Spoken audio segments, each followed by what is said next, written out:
안녕하세요. 저는 귀온 여자입니다. 대한민국에 저와 같은 일을 겪은 사람이 또 있을까 싶네요. 친한 친구들도 제 일을 듣고 입을 다물지 못한 채 정적만 흘렸습니다. 거두절미하고 바로 시작하겠습니다. 저에게는 쌍둥이 여동생이 있습니다. 이란성 쌍둥이로서 태어난 시간 기준으로 제가 언니입니다. 동생과는 중학교까지 사이가 굉장히 좋았습니다. 엄마는 저희가 초등학교를 들어가자마자 가출하시고 아빠는 알코올 중독 때문에 집에 들어오면 폭언이나 폭력을 쓰셨습니다. 그런 가정 환경 속에서 저희 자매는 서로를 의지하며 지냈어요. 저는 공부를 열심히 해 대학을 가서 빨리 이 집안을 탈출하자는 생각이었고, 동생은 대학이고 귀고 그냥 바로 취업하자는 마인드였습니다. 귀가 되었든 각자 능력 길러서 거지 같은 아빠의 소나 귀 속에서 탈출하자는 생각뿐이었어요. 그런데 중학교 때 사춘기가 심하게 온 여동생은 조금씩 삐뚤어졌고 결국 고등학교에 올라가서 공부를 완전히 손에 놓아버리고 소위 날라리가 되었습니다. 가난하고 희망이라고는 없는 가정 환경에서 저는 분노를 디딤돌로 삼아 이악 물고 공부했고, 여동생은 분노 속에 사로잡혀 무기력한 채 희망이 없는 사람처럼 살아갔지요. 수차례, 아니니 수백 번을 동생에게 말했습니다. 제발 정신 차리고 취업 준비를 하던가. 귀라도 하라고요. 하지만 반복되는 싸움에 저도 지쳐갔고 결국 돌이킬 수 없을 정도로 저희 둘은 멀어졌습니다. 저도 고등학생밖에 안 되었기에 마음의 여유가 없었고 너무 지친 상황이었거든요. 화를 못 참은 저는 동생에게 손을 올렸고, 그렇게 그 사건 이후 저와 동생은 남보다 못한 사이로 전락해버렸습니다. 성인이 되어서는 연락조차 아예 끊어버렸습니다. 제가 24살이 되고 아빠가 갑자기 돌아가셨습니다. 장례식장에서 여동생을 4년 만에 만나게 된 것이었죠. 그때 여동생은 클럽에서 디제잉을 하며 밥벌이를 하고 있었고, 저는 서울의 중상위권 정도 되는 대학에서 행정학과에 재학 중이었습니다. 아빠의 장례식이 끝나고 저희는 다시 남보다 못한 사이로 돌아가고 그 후 다시 연락이 끊겼습니다. 그리고 저는 4학년 1학기 휴학을 하고 공무원 준비를 했고 9급 공무원에 합격했습니다. 그리고 학교를 졸업한 뒤 바로 일을 시작하였죠. 일에 치여 외롭고 힘든 나날들을 보내던 와중에 한 남자를 만나게 되었습니다. 외롭고 불안했던 저의 삶에 갑자기 찾아온 따뜻함과 안정감이 저를 놀랍도록 행복하게 만들었습니다. 그리고 저와 달리 유복한 가정에서 자란 그 남자는 돈보다 행복, 그리고 물질보다 추억을 더 소중히 여기는 사람이었습니다. 저는 그 모습에 반했고 결국 저희는 결혼에 골인하게 되었습니다. 그런데 그렇게 다정했던 저의 남편이 결혼한 지 딱 8개월이 지나자 사람이 180도 변하더라고요. 그렇게 자상하고 다정했던 남편은 완전 무뚝뚝하게 변했고 자주 가지던 잠자리도 한사코 거부하더라고요. 내가 매력이 없다. 이제 내가 여자로 안 보이나라는 생각에 우울증까지 왔습니다. 도대체 키가 문제냐고 물어봐도 남편은 말이 없었고요. 한 1년간을 매달려 다시 관계를 회복하고자 했으나 말짱 도루묵이었습니다. 이혼을 하고 싶었지만 두려웠어요. 다시 혼자로 돌아가야 된다는 두려움과 한 번 경험했던 따뜻함과 안정감이 저를 이혼하지 못하게 만들었지요. 결정적으로 이혼 이야기를 할 때면 남편은 기를 쓰고 반대하고 화를 냈습니다. 그렇게 1년, 2년, 저의 속은 썩어 문드러져 갔고 아예 남보다 더 못한 사이로 결혼 생활을 했습니다. 하루에 한마디 정도 말을 섞으면 많이 대화를 나누었다고 생각할 정도였네요. 아예 한마디도 안 할 때가 수두룩 빽빽했을까요? 혹시 남편이 바람났다. 차라리 바람이라도 났으면 좋겠다. 속 시원하게 이혼하게. 라고 생각했지만 핸드폰 내비게이션 등등 모든 곳을 뒤져봐도 바람의 흔적은 딱히 없었습니다. 유톡 이태원을 자주 간 것 빼고는요. 가족도 없이 누구에게 속 시원하게 털어놓을 사람도 없이 저는 사막의 로이 홀로 있는 선인장 같았습니다. 감정도 없고 누구 하나 눈길도 주지 않은 채 거친 모래바람을 혼자 이겨내고 있는 그런 선인장 같았지요. 그러다가 제가 정말 픽하고 쓰러질 정도로 충격적인 일이 터졌습니다. 일을 마치고 동료들과 함께 맥주를 한 잔 한 뒤 집으로 갔습니다. 술에 굉장히 약한 몸이라 맥주 한 잔만 마셨는데 알딸딸하니 어지럽더라고요. 머리가 약간 핑핑 도는 것 같았고요. 그래서 그날 정신이 나갔는지 아파트에 도착해서 엘베 버튼 3층을 눌러야 했는데 4층 버튼을 누른 겁니다. 4층에 내려서 내려가려고 했지요. 그렇게 4층에서 반쯤 계단을 내려가고 있는데 저희 집에서 남편 신음소리가 들리는 겁니다. 저희 집이 맨 끝 아파트라서 한 라인밖에 없어요. 층 하나에 세대 하나입니다. 그래서 들려오는 신음소리가 남편 신음소리인 것이 확실했죠. 충격에 뒷목에서부터 전기가 머리로 확 올라왔습니다. 그리고 뒤이어 제 쌍둥이 여동생의 목소리가 들려왔지요. 비명소리, 같은 소리를 내더라고요. 지는 확실히 들리지 않았지만 여튼 확실히 제 쌍둥이 여동생 목소리가 맞았지요. 저는 설마 아닐 거야.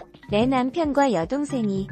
아니 이건 아니잖아. 세상에 여자가 얼마나 많은데 내 동생이랑.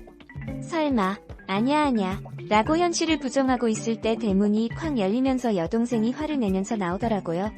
그리고 사각 팬티만 입은 남편이 뒤따라 나오며 남편 마이너스 공공아. 제발 언니한테는 비밀로 해주라. 이거 우리 둘만 하는 걸로 하자. 응? 더 돈 필요해서 그런 거지? 얼마 주면 돼? 내가 더 살 공간도 마련해주고 다 해줄게. 제발 이런 걸로 협박하는 건 좀 아니잖아. 우리 둘만 비밀로 하면 다 해결돼. 제발 이라고 하더라고요. 무슨 소리지? 대체 무슨 이야기를 하는 건지 도저히 감이 안 잡혔습니다. 제 쌍둥이 여동생은 화를 내며 닥쳐. 네가 그러고도 사람이야? 콘디오엠부터 시작해서 영상까지 싹 다 나한테 있으니까 허튼 생각하지마 알겠어? 더러운 새 너는 형부라고 불릴 자격도 없는 쓰레기야. 감히 그런 짓을 해? 라고 하면서 시익대며 계단을 내려가더라고요. 남편은 절규하며 울듯한 목소리로 제발 이라고 외치다가 다시 집으로 들어갔고요. 저는 어쩔 줄 몰랐습니다. 대체 이게 무슨 상황이고 머릿속으로는 도저히 이해가 안 되었거든요. 다리가 후들거리고 가만히 있는데도 온몸이 정말 사시나무 떨듯이 덜덜덜 떨리는 게 느껴졌습니다. 귀에서는 소리가 나고 몸이 한순간에 뜨거워졌다가 차가워지기를 반복하고 막 쓰러질 것 같았습니다. 발에서부터 턱 밑까지 물이 차오르는 것 같았습니다. 집으로 가야 하나? 여동생을 따라가야 하나? 갈팡질팡하다가 결국 저는 여동생을 뒤쫓아갔습니다. 아파트 입구까지 간 여동생을 향해 전속력으로 뛰었고 여동생 어깨를 팍 잡았습니다. 야, 너 내 남편이랑 무슨 짓 했냐? 잤냐? 야 너가 올해 우리 집에서 나오냐고. 신음소리랑 코 이야기는 몇 차라고 하자 여동생은 뒤를 돌아 제 얼굴을 보더니 화들짝 놀라더라고요. 여동생 으아, 깜짝이야.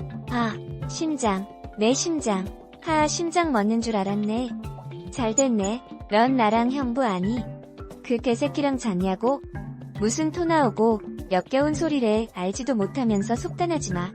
됐고, 나 지금 형부야. 그 개놈 새끼랑 한판하고 와서 힘들거든. 저기 벤치에 가서 말하자라고 하고 벤치로 뚜벅뚜벅 걸어갔습니다.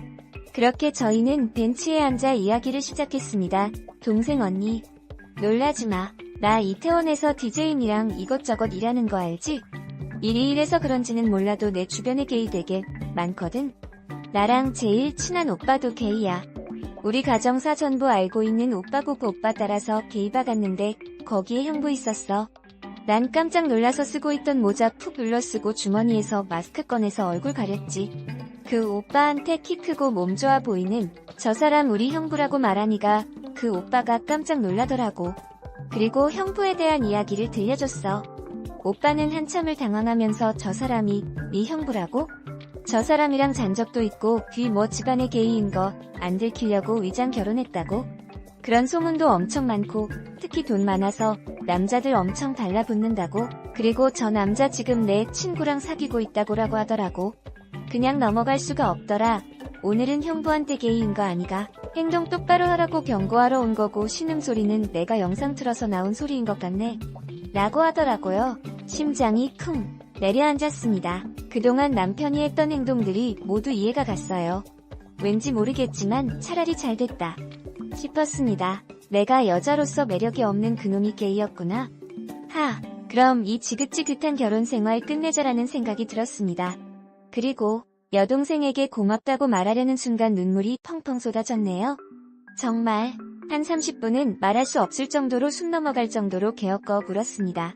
너무 서럽고 미안하고 복잡한 감정들이 섞여서 나오는 울음이었습니다. 그리고는 동생에게 사죄했지요. 고등학생 때 홧김에 내린 거 너무 미안하다고. 너무 늦었지만 저를 용서해달라고 했습니다. 동생도 저와 함께 부둥켜 울며 사과하고 그랬네요. 서로가 너무나 힘든 삶을 살아왔기에 마음의 여유가 없었나 봅니다. 거의 10년이 지나서야 저의 자매는 다시 관계를 회복하게 되었네요. 그렇게 한참을 울고 난 뒤 여동생의 도움을 받아 남편의 외도 증거를 넘겨받고 다시 연락하기로 약속한 뒤 집으로 향했습니다. 맥이 빠진 채로 TV를 보고 있는 남편을 향해 이자를 던졌습니다. 귀하는 짓이야 갑작이라고 소리치며 아파서 뒹굴고 있는 남편을 발로 갔습니다. 그리고 남편의 그곳을 뒤꿈치로 우지끈 밟았습니다. 아, 소리와 함께 비명을 질렀고 저는 그걸로 분이 안 차서 그곳을 점프해서 한 번 더 우지끈 밟았습니다. 귀가 터졌는지 뿌직하는 소리도 들려서 움찔했는데 그냥 무시하고 저는 말했습니다.